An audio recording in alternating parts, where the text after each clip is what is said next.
Hello, and welcome to, I guess you could call it a special edition of the Yogeez podcast. It's actually the first of many where we're going to sit down as a team. We're going to start with some quick fire questions, and then we're going to ask each other some slightly deeper, harder hitting questions. Exciting? Let's go. Looking forward Gabes, to it. ready to do it? Yeah, always. All right, so we're going to start off first with some quick fire questions. Start with you, Gabes. What are you excited about this year?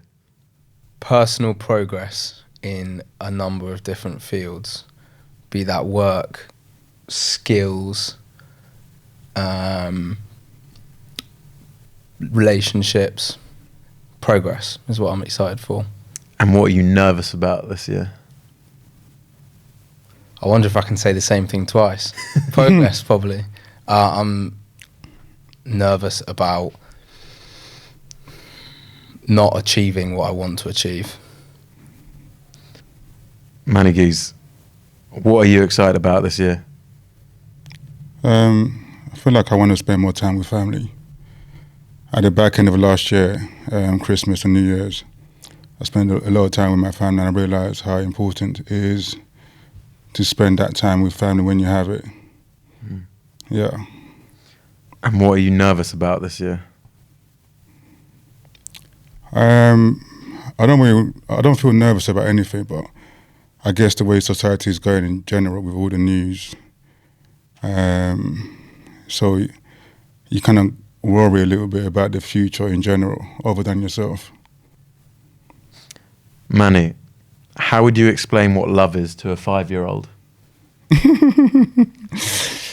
Wow, that's a hard question. I mean, there's different type of loves, isn't there? There's one you have for your family, one you may have for your partner, and one you have for the world in general. I'm a 5-year-old, I need it simply. That's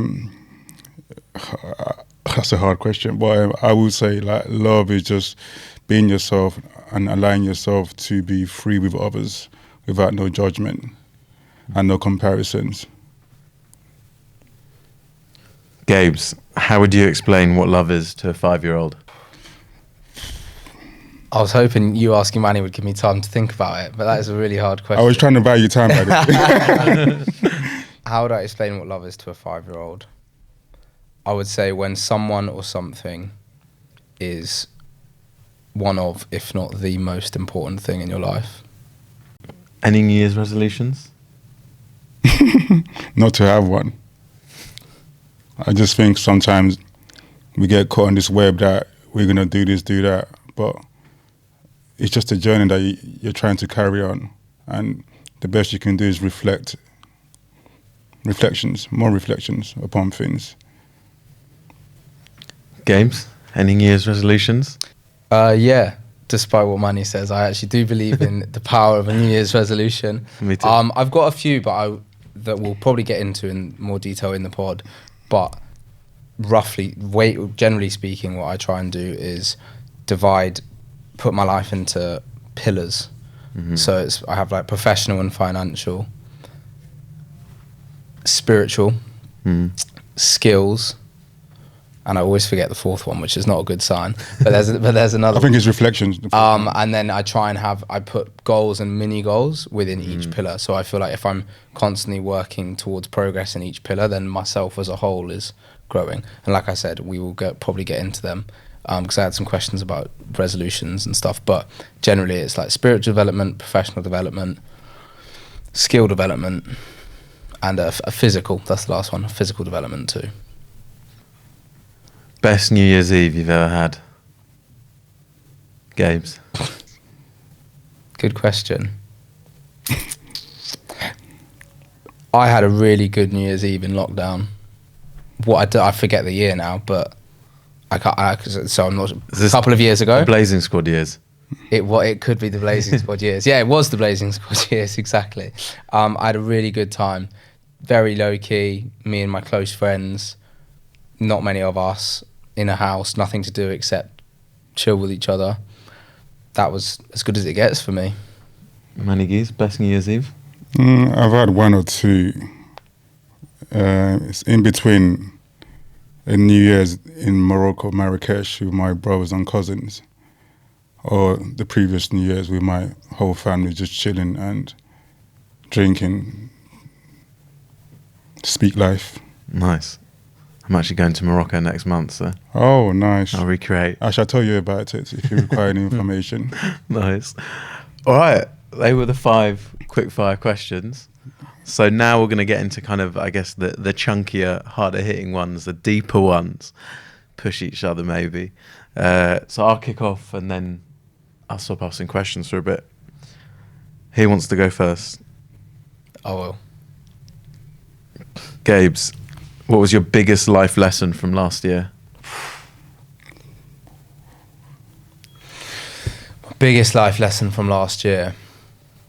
Probably when you ask me that, and it kind of like the first thing that comes to me is I need to learn to let things go a little bit more than I do. I hold on to a lot of negative thoughts or emotions much more than I hold on to positive ones, and will often revisit a thought or a feeling or experience that was negative. A lot of the time that's anger for me, like something that's really pissed me off, something I'm really angry about, or something that's made me really upset.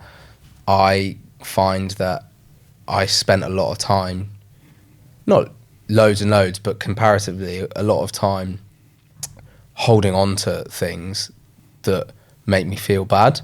And there's a big lesson in the power, I think, of really and truly letting something go. And you know when you've what I find is you can say you've let something go, and then you can actually feel like you've let something go. And you know when you just, it's hard to explain, but you just know when you've let something go. When something is bothering you less than it did before. And I'm not about to sit here and kind of explain the methodology to let stuff go, because I don't actually know. But there was a couple of things or like instances or whatever that, across the year where something bad would happen, and rather than... Can you think of one in particular where you like held on to anger or... There's been upset? like, without wanting to go into like too many specifics probably, but there's been stuff at work, like stuff at work, and I love my job and love where I work, but there's been stuff at work that has really bothered me. Sometimes it's kind of like workplace politics or structure, or kind of like whatever it might be at work. That, and I know that sounds really silly, but that's really irked me and really pissed me off. And I have spent a lot of the kind of following days, hours and days at work being less productive because I'm pissed off at something else. And then when I move past the stage of being frustrated about it, I realise at some point I go, oh, hang on, I'm being way more productive now. I'm getting my work done, and I care less about that. And so therefore I feel better. And it happens time and time again for me, where it's like a sudden, you go, even if it's a small thing, you go, hang on, I just realised I haven't really thought about that for like a few days, and I feel way better. Like I'm just not, like I feel less bothered. And it's the message is not to not care about stuff, but the message I would say is to, it's like I think it's a Stoic philosophy of like really carefully selecting what to care about, and caring about the things that you should care about, and putting energy and effort and time towards the things that you do care about, and choosing to let go of the things that don't serve you in a way. I'm conscious I haven't really been too specific about the examples, but I don't know, I don't want to kind of go into too much detail about it, but I know that it's in my personality to get caught up in the bad things, and whether some people would call that overthinking, and it is overthinking, I'm sure, or over-analysing, but I really want to take into this year, I want to take the feeling this year of letting go of things quicker, and I feel like that will expedite or speed up my progress, so Yeah, to yeah. speak. If that makes sense. It does.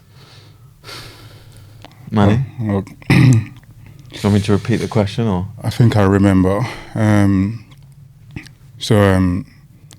As in every year, you have your manifesto of what you want to achieve in different pillars, as you might put it, Gabes.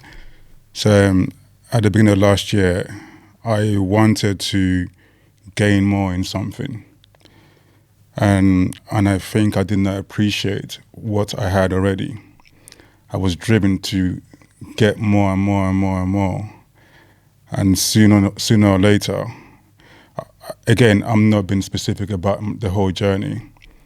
I can only say that I needed to appreciate and be grateful for what I had the year before.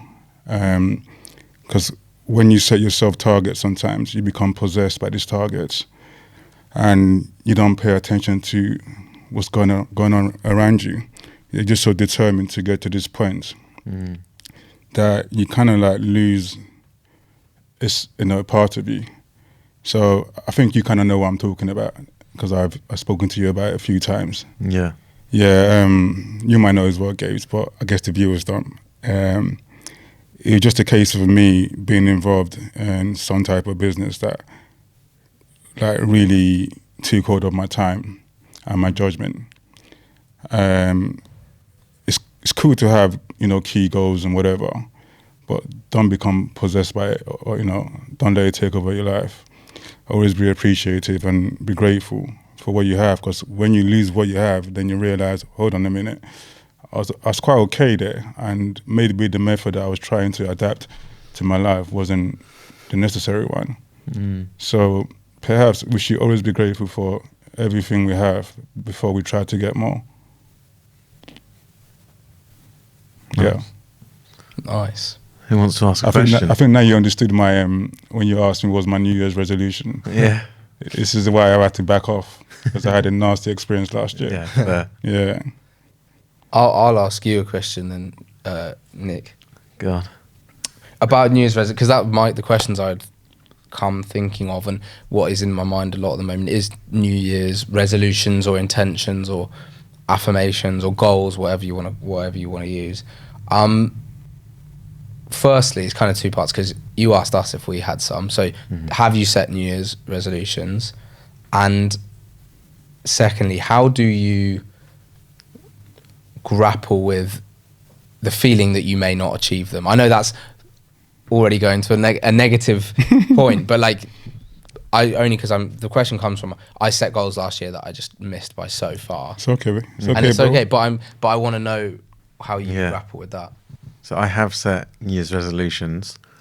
Like you, I do split them into pillars. I actually can't remember all the pillars right now either. But one is like family relationships. Another is health and well-being holistically. Another is work. And then there's one other that I can't remember as well, which I think is similar to you. I think the key ones that I've set this year are probably like the two biggest ones. I've got, like you say, broken up into sections. I'd say the two biggest ones. One is around health and just getting a regular fitness routine back. 'Cause since having a daughter, I haven't been able to do that. So that is like big number one for me this year. Already I haven't been, it's 10th of Jan, I think today. Haven't been to the gym yet. So in answer to your second question, I'm just not being harsh on myself if I don't achieve it, and I'm feeling I've got them as something to aim for, and I'm going to start. The fitness starts in 2 days, but I'm just not going to be harsh on myself and just be like, if I don't hit that resolution, it's fine. It's okay, and just take it easy on myself. Almost what you were saying earlier. There are things to care about and things not to care about. If I, fall through after 2 months of trying to have a healthy New Year's resolution, that's fine.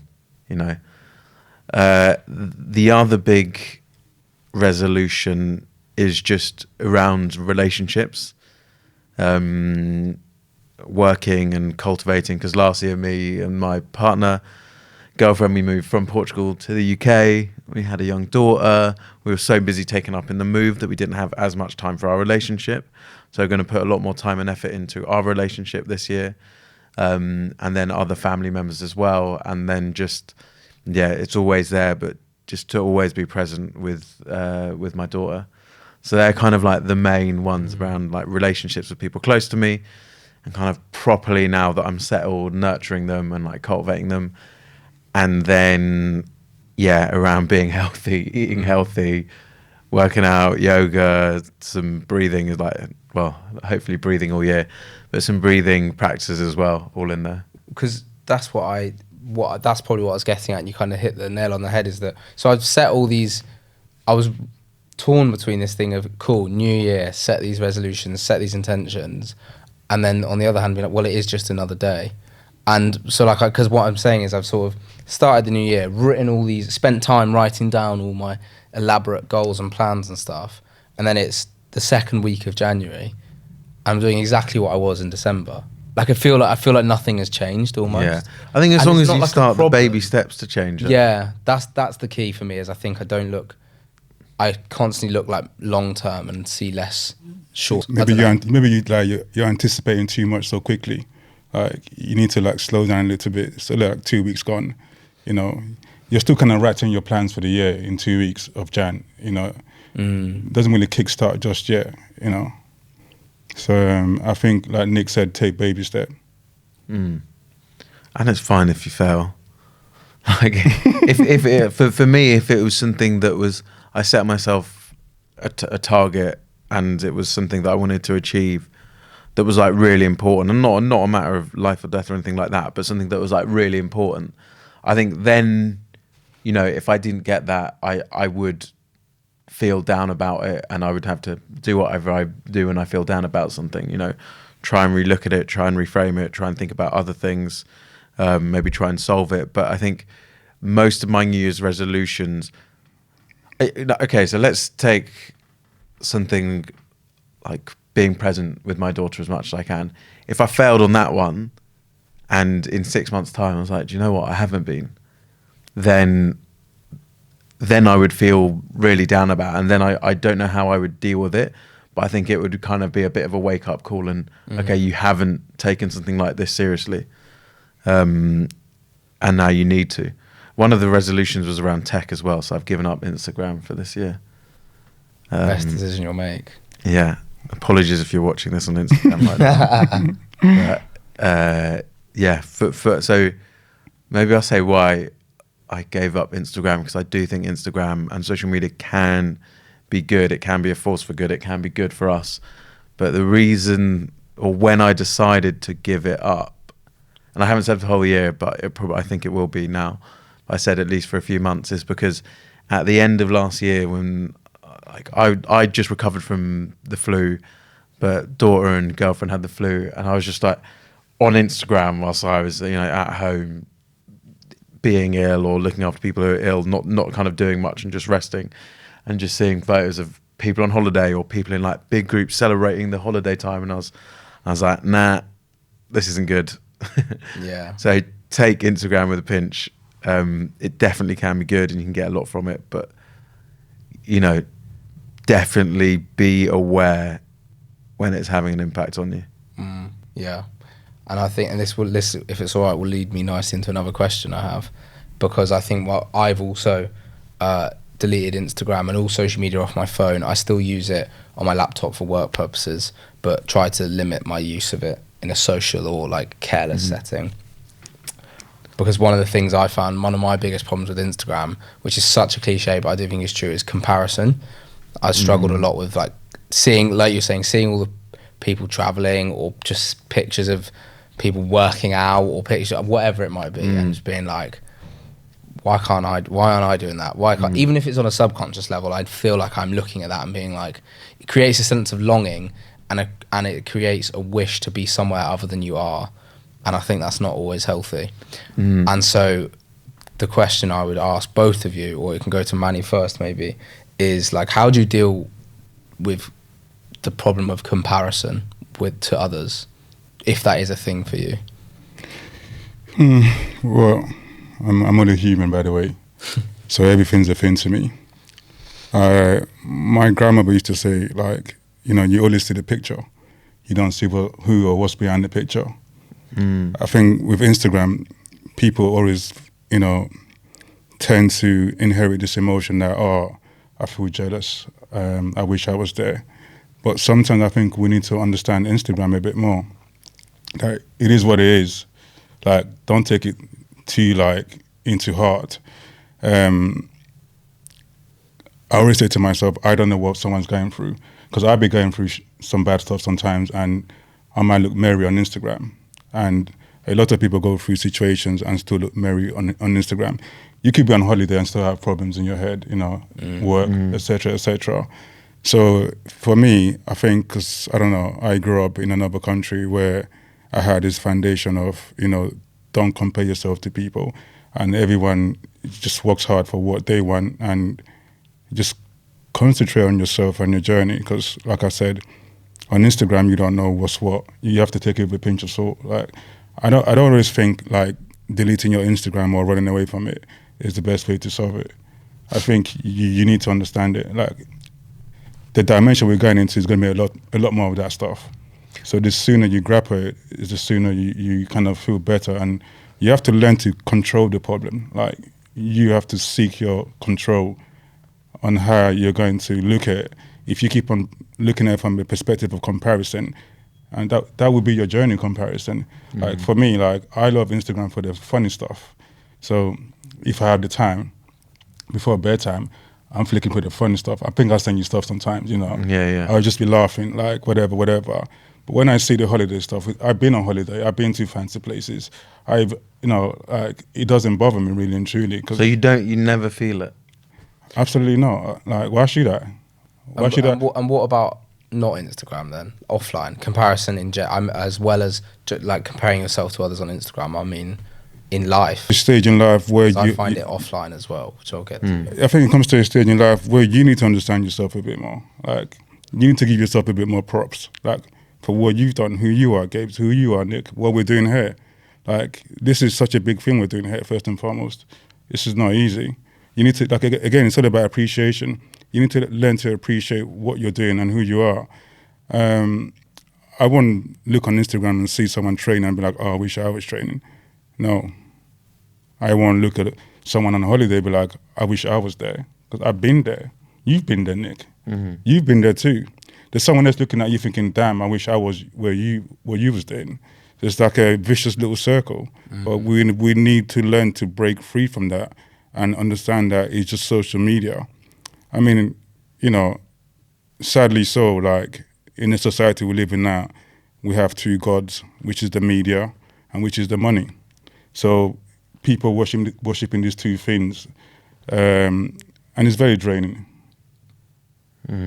So my message to you, Nick and Gabes, is that appreciate yourself more, and there's always a story behind the picture.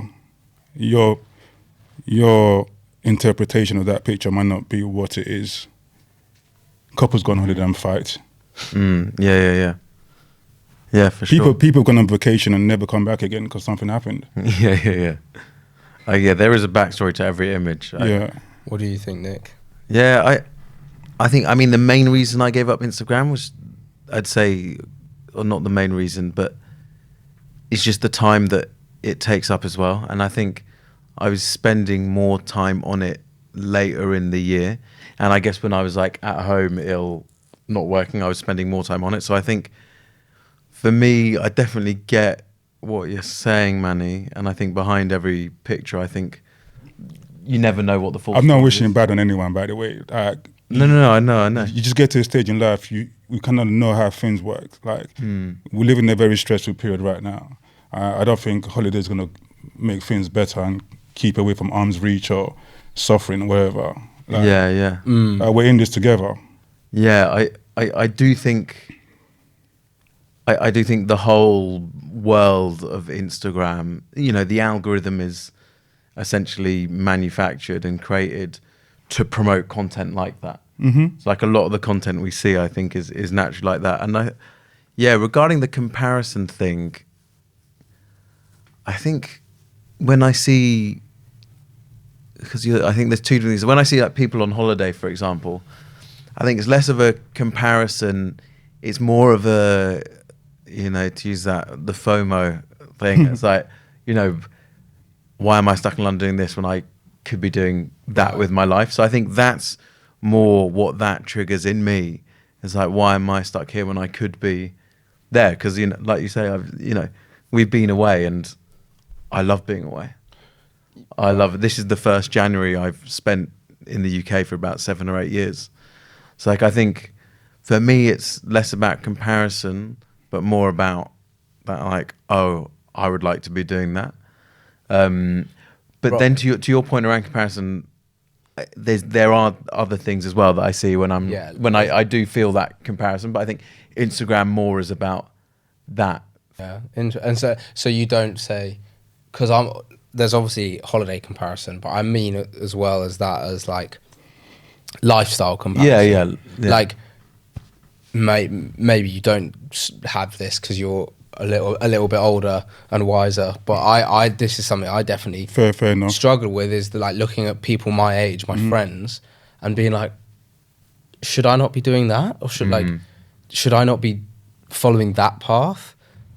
The perfect way of putting it is about work. Is that I look at all of my friends, maybe not all, but most of my friends I can think of, most of my close friends, all work good, steady, consistent 9-to-5 jobs that have it's a good industry, decent money, clear progression path, their life has good structure and balance.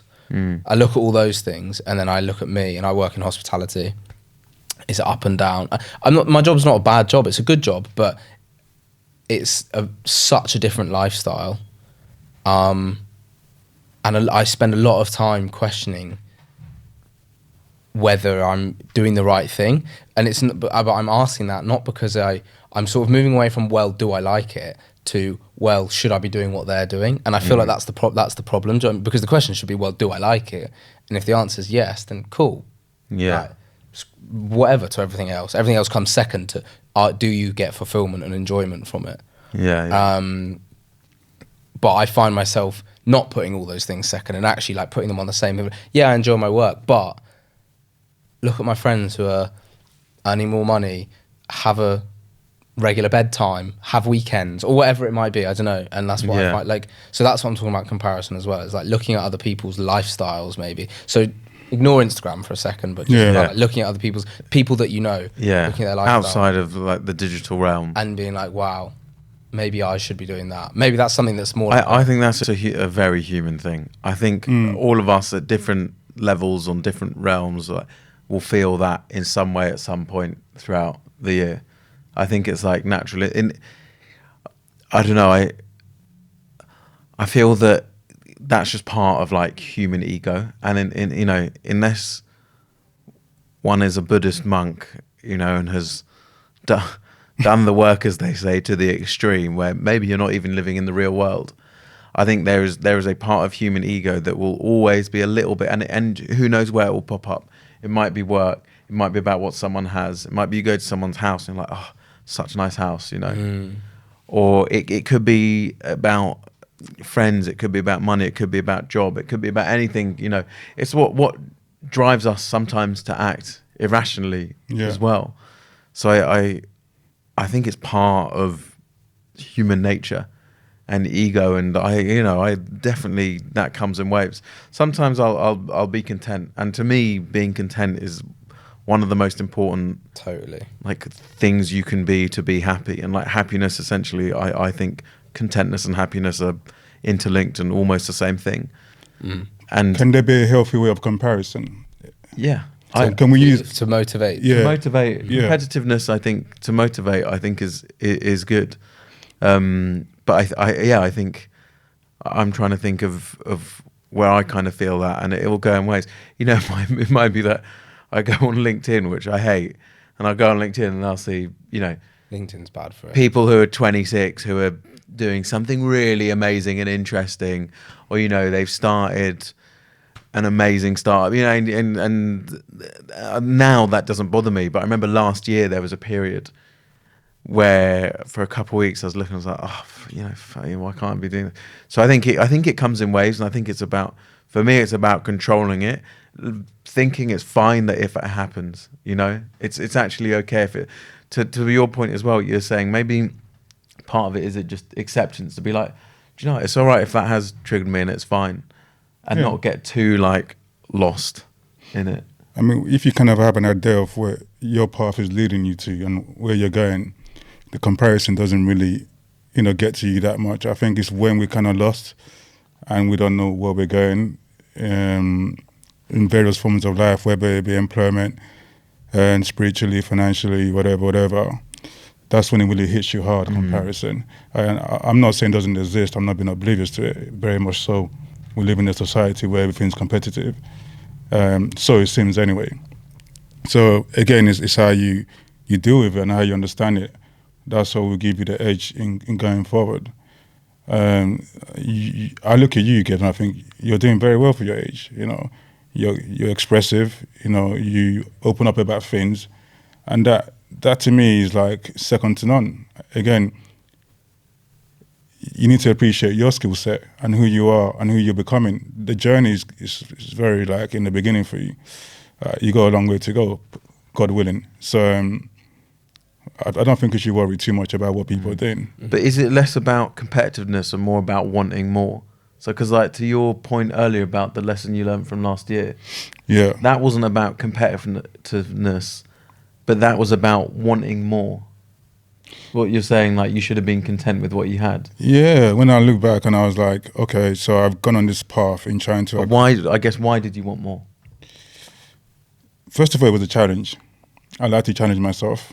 Can you explain a little bit without going into detail, just so it isn't? And if you don't want to, that's completely fine. It's like you have one piece of cake, then you want a whole cake, then you get a whole cake, you want two cake. Then it's why did you want two cakes? First of all, the concept was interesting to myself, and I was doing quite good at it. So, but why did you want two cakes? Why were you not happy to settle with one cake? Again, it's all about targets and aims, right? So we have all these targets we want to achieve, and sometimes having a bigger cake will help you achieve some of these targets quite quickly. Do you think that's why you wanted the bigger, more cake, because it was your target? Yeah. Are you dodging? I feel like you're dodging this question. There was what is the? Yeah, I guess that's what I'm. Yeah. I mean, again, I have to look at myself. I've always been a risk taker. I take risk in it. That's what I do. So everything I've done up to that point, I've took a lot of risk. So I'm always going to do that no matter what. Like, that's what life's about sometimes. But you were saying you would have been content. You should have been, your lesson from last year is you should have been content with what you had. Yeah. Why this isn't about taking a risk. Why weren't you content with what you had? Because the way society was going, it kind of made me feel like I needed to do more in a certain field. It kind of led me in the path. I mean, when you look around socially and you see gas prices going up, you see things going up, and I have a big family to support, you know, so I was trying to kill 5 birds with one stone, which is impossible. Perhaps I should just try to kill one bird first. Yeah, so I became impatient and I made the wrong decision. And again, I think I wanted more because I thought it would help my life get to a certain point. I was trying to jump rather than run or jog. Yeah.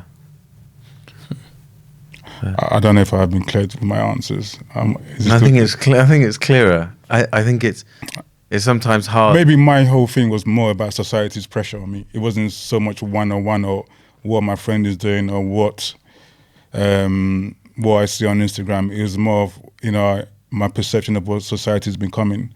Yeah. I think society pushes us a lot of the time to wanting more of this, wanting more of that. Society's like this, so I want more money. Society's like this, so I want a better job. Yeah. Society rewards people in a higher up position, so I want to do that. So I think society, pushes us a lot of the time, and I think society is the reason why we are competitive in a way as well, because of. I won't deny that at all. The way it's structured out in terms of employment, marriage, all these things you need to do. It's so competitive. Even love is competitive. I've got a question. Let's move into something different. Who wants to answer it? I can speak. Spanish just been drilled at for a few minutes. So Oh, thank you very much. Yeah, sorry, that wasn't like an interrogation, It's but it good was to like unpick wanting it, to or unpack try it. to And this is what I love about you, Unpack Gabes. it. You know when to have my back. Always had. always. Gabes, when was the last time you cried? The last time I cried was in October, or at the very end of October, when we got some news about the health of a close family member. It was my mum. My mum was ill. Luckily, things are, touch wood, Amen. looking better now. But Amen. yeah, she was diagnosed with cancer last year. Okay, That was the I last didn't time know. I I'm cried. sorry to hear. Yeah, that was the last time I cried. But like I said, luckily things are looking in a more positive direction now. But that was tough. I can imagine. Massive Shout out fingers to her, crossed. Gabes. Mm-hmm. No, it's okay. Thank you. Yeah. Yeah. Luckily, fortunately, I was actually with my sister at the time because it was our birthdays are one day apart, Oh, wow. and so we were together celebrating our birthdays. When is it again? 26th, 25th, and October. 26th of October. I swear Patrick is the same kind of like. 26th, same Okay. day. But yeah, that was the last time I cried. Sorry, it's a very blunt answer. No. But I find that to expand on that, on the crying thing in general, I definitely find it difficult to cry about anything that is probably, do you know what, I would say about anything that's not family related for me. Weirdly, for me, family related stuff, the waterworks seem to just come on tap. But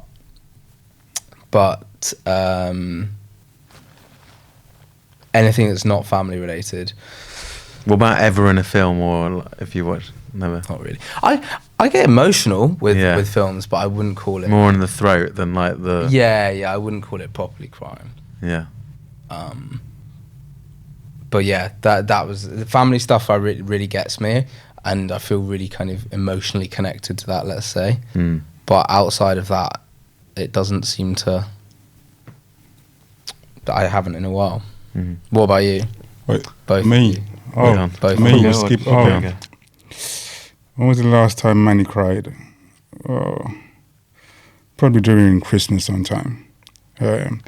As you know, I lost my sister 3 years ago. So when I cry, it's more on behalf of my mother because I know obviously I miss my sister dearly, but in more of an adult relationship, it's a very deep one. So because I see times when she might struggle with it and she's trying to be strong, and I could just feel the pain in her, that her daughter's no longer here, and then it makes me sad to see my mom sad, because I've learned to cope with my sister's passing, and obviously we're two different age groups, so I've acquired more kind of like, whether it be spirituality or understanding or reading books in order to get through my pain.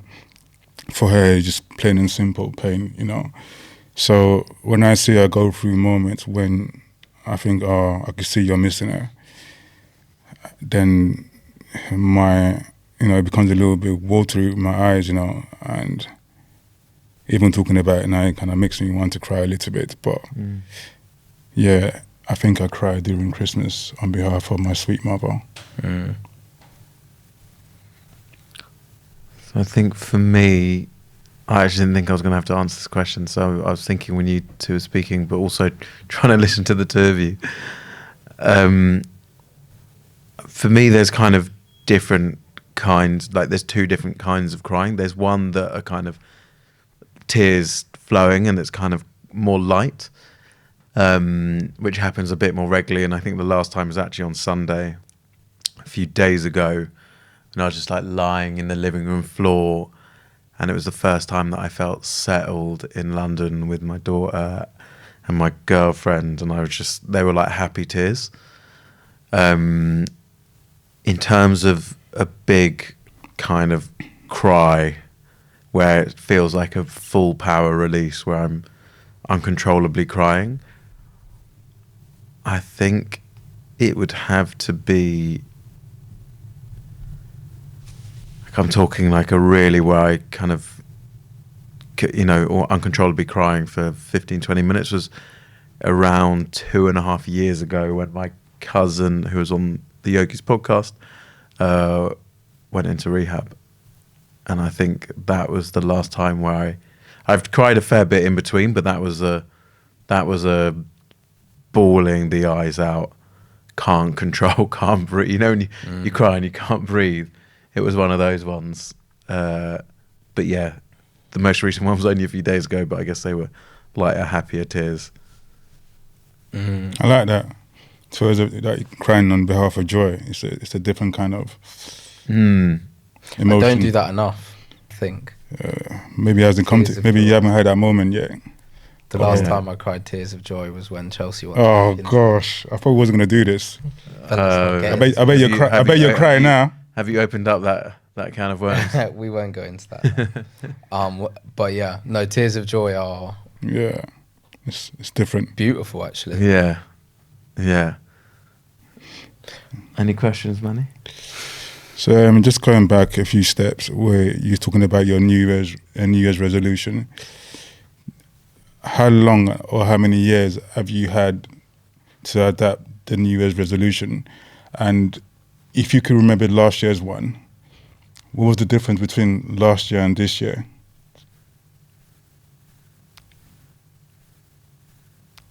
To me or to Nick? Whoever wants to take the fire, take the fire. Okay.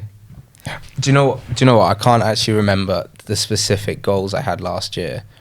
But I do know what I made different this year about the two of them. Because like I said, I got to the end of last year and realised I haven't even looked at my goals like more than twice. Like I had, so they were just a joke. That was a waste of time setting them because I didn't even look at them. And secondly, when I did look at them at the end of the year, for a while I was avoiding looking at them because I knew I had failed and I knew I wasn't going to achieve like most of them. They weren't like really deathly important, but I just knew I had missed them. So I was like, I kind of just disengaged with it. But then when I did look and I was like, but the problem is I just set these generic goals that were sort of like a bit wishy-washy. I wish I could remember them off the top of my head. I've actually got them written down in this book. Oh, wow. In fact, that is, sorry, good timing. Your little black book. I think I do. I hope. Where do you have in there? Telephone numbers. Goals for 2022. Okay. I don't know if this is going a bit off on a tangent. No, I'm glad I asked. This is my old notebook. Let it go. Come on. My goals for 22 were: number 1, be an active coach with clients. I didn't do that. Number 2, make meditation a core habit. To an extent, but not as much as I would like to. Interesting.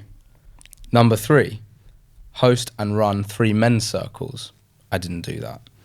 Number 4, get stronger and get fitter. I would say I probably did do that. Number 5, build a reflection practice and make that a core habit as well. Again, I did that to an extent, but what you might notice about all of them is that they're just sort of generic, and there was I didn't deep dive on any of them. I didn't go in depth. I just said I want to do that, want to do this, want to do that, and then left it. So perhaps the best way to do stuff sometimes in regards to resolution is perhaps look back at the previous one and be like, what didn't I achieve last year? And if I did not achieve these targets, where were the reason I did not achieve these targets? I guess you can see why I asked you this question, because year after year, people seem to be generic and have a New Year's resolution. Some people do accomplish it, and some people don't. It doesn't mean that you failed, but it means sometimes maybe you should take a step back and look back on the previous year. Again, it all ties in with gratitude and appreciation and all that kind of stuff. But look back first and see where it didn't go quite well for you, then decide on how to move forward. It's just that you keep on adding more and more and more and more, and where does it ever stand? Where does it ever stop? Yeah. Where does it ever end? Well, at least, so just to what I tried to then, the difference I tried to make between last year's goals and this year's goals. Yeah.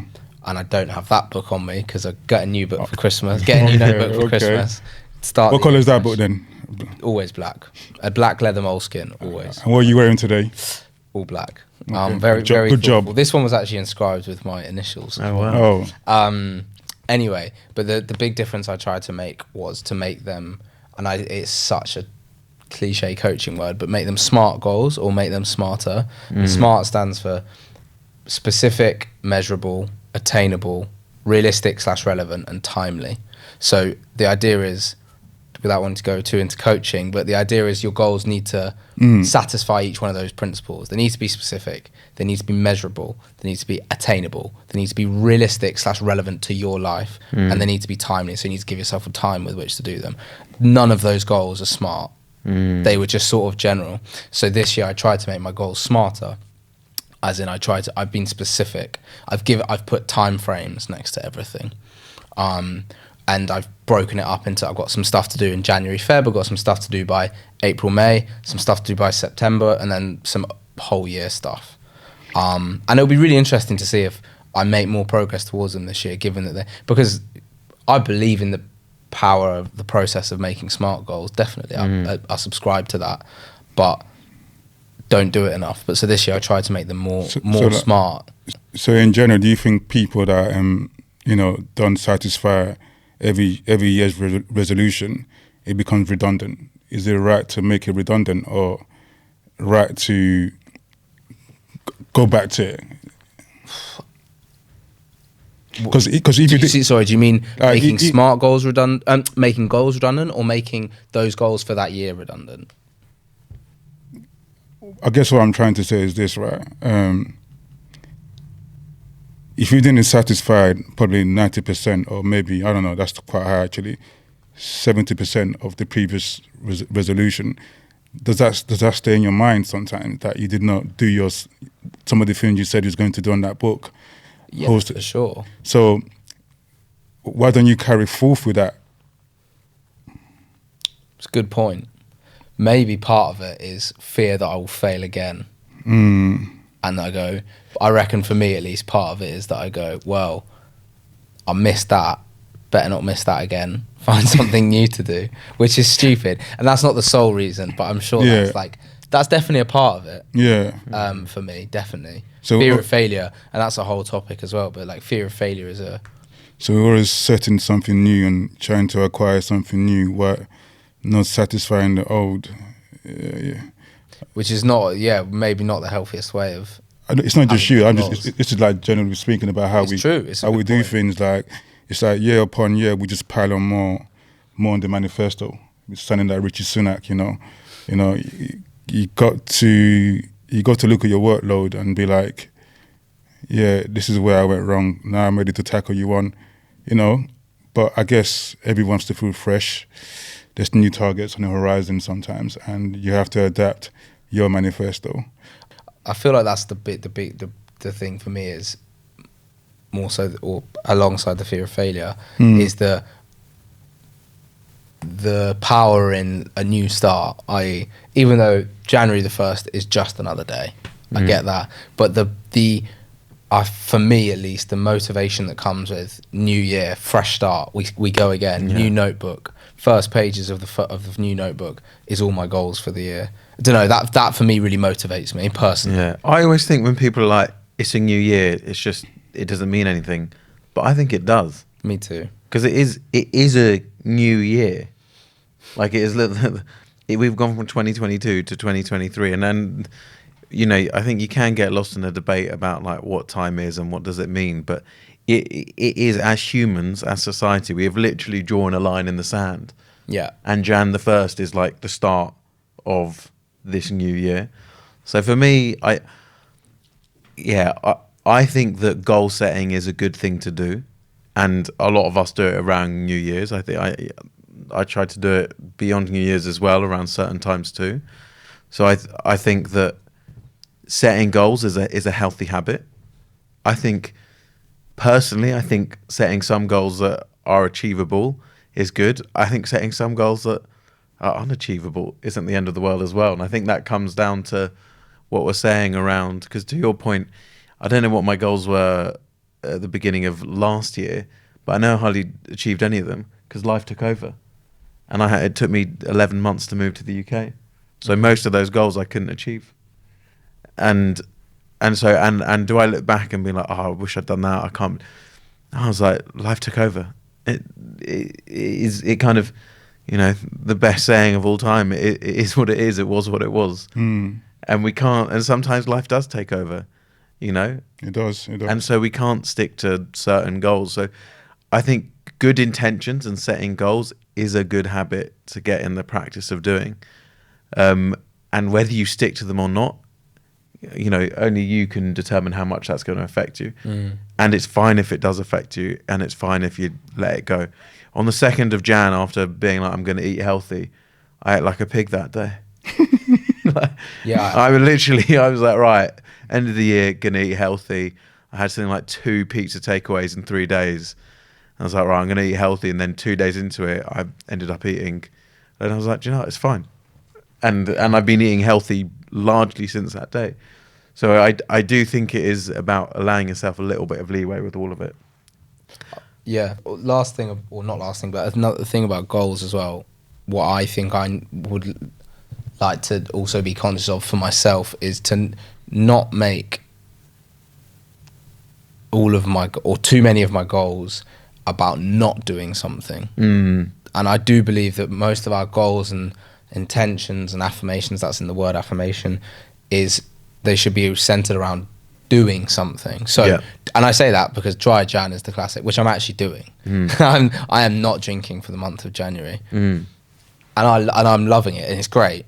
But it just makes me think of like, we can also fall into a trap of setting a load of things like, I'm not going to do that, I'm not going to do that, I won't have that, I won't do this, and then I'll be healthy, or then I'll be happy, or then I'll be good. But I think that's the wrong approach. Yeah, I'd agree. I think achievable goals is important. And goals that take action rather than inaction. Yeah, for sure. Right, last question to ask each. Go on. For you, Nick. Okay. I will say, just because I feel like... I had a question for you, though. Okay, well, I've just talked. I've done some talking, so I'll ask Nick first, because we touched on it earlier. So you ask me, Manny can ask you, and I'll ask Manny. That'll be the last questions then. Okay. How are your relationships? All my relationships, or kind of personal ones? Personal ones, not work relationships. All personal relationships. How are they going into the new year, or in the new year? I would say varying. Some seem quite strong, others not. I kind of maybe break down the important ones. That's probably the best way to do it. I kind of feel, as I've said lots of times, that last year, because I was in a very turbulent year, moving, not feeling settled, lots of strain on like my relationships, lots of stress, that I kind of feel like I'm just out the other side. So I feel like I need to build and cultivate the important relationships in my life. But to kind of go through them, I feel the relationship with my daughter is great and growing every day. With my girlfriend, my partner, it's been like a bit of a roller coaster of the last year since we've been moving to London. And as I think I was saying earlier, we haven't had that much time. And I think if the person we spend the most amount of time in our life is our partner, if we have a partner, and that is the relationship that takes most effort. I don't mean effort in a bad way. I mean, we need to put effort in. It's like a good thing. I think because we haven't done that in the last year, there's certain things that we know that we need to work on this year, and we kind of have an open dialogue about it, and it's a really good conversation. And we are aware that there are some things that we do need to work on. So that is a relationship that definitely, and one of my New Year's resolutions was to put more time and effort into the relationship with my partner. Relationships with like mum and dad and other family members and brother are pretty good. I'd say, like, still working on aspects of the relationship with my parents and like different things within that with both of them. And then I'd say more so with my dad on that. And yeah, I think we're just in a stage at the moment where our relationship is needing a little bit of work. And you know, I think it's hard with our parents because there's always something, you know, and I think that's kind of the way it is. And I think when you become a new parent as well, it's raised a whole load of other stuff to the surface with my parents. So they're things that I'm still working through and figuring out. And then with friends, yeah, I've kind of felt quite a lot over the last couple of years that there's some friends' relationships are getting stronger and stronger. Some where I have like really solid foundations, and others where I'm kind of just drifting apart a little bit and the connection doesn't feel as strong. And I'm kind of all right with that now, which is nice. So that was quite a long answer. I guess in summary, like, relationships vary massively on a person to person, how connected I feel to them at that moment. The ones closest to me, I think, all need a little bit of work. And I think I as well need to work on myself and make sure I'm in a really good settled place, and I'm feeling I'm getting there, to make sure that those other most important relationships in my life are strong. Thank you for sharing. Really appreciate that. De nada. Need to Gabes. Okay, it's my time. So, Yeah, in your quest to achieve, do you ever get moments where your body or your mind is telling you to slow down? And if you do you act upon it?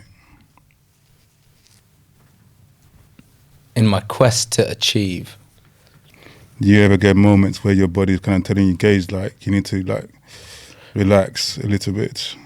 my body, so if we're talking purely physical. Maybe mind as well. Mind as well, yeah. Yeah. So firstly, my body, yes. Do I adhere to it? No, being honest. I push my body past the point that I should. I know. Not to a ridiculous level. I know. I'm not. That's why I asked you this, because I've seen you in action. I'm not a mutant by any means, but I have a lot of days that my body really feels like my body's saying, please take a rest, but I don't. There's a number of reasons for that, I would imagine, and we probably don't have the time to kind of unpick all of them, but the top line is, one is, there's good top lines, like, I really like exercising. I love the feeling it gives me after exercising. Two is, a less good one is body insecurity, which still sticks with me, which kind of started around maybe like 19, 20 years old, and is still with me to a lesser extent, but that's definitely still a really big factor for me that makes me push my body. And thirdly, another I would say good one is collective motivation. I'm part of some fitness groups and stuff that really, really motivate me to work out. That's a fairly simple one. But yeah, so I don't listen to my body enough. I push my body more than I probably should, because physical rest is vitally important to everything, and I don't do enough of that. Mentally, or in a mind sense, it's a good question.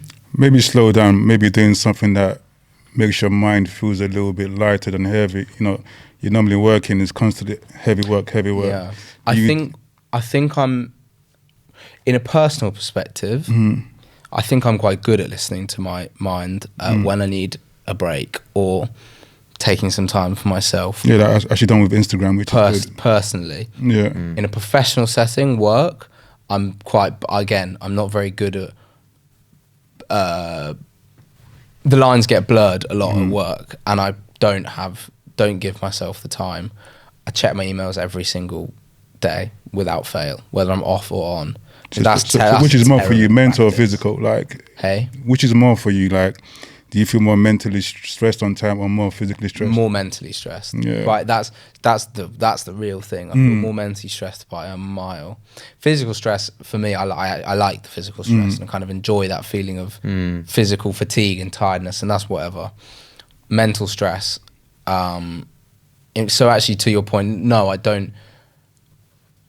I let myself get stressed a lot and keep going rather than drawing a line in the sand and stopping. I do that, particularly in a professional setting. I think we all do it.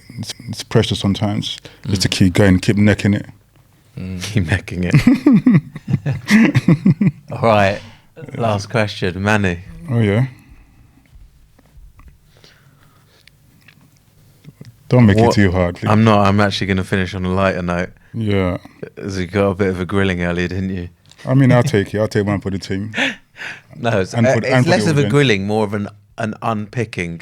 Yeah. I think is what it was. What are you today most grateful for?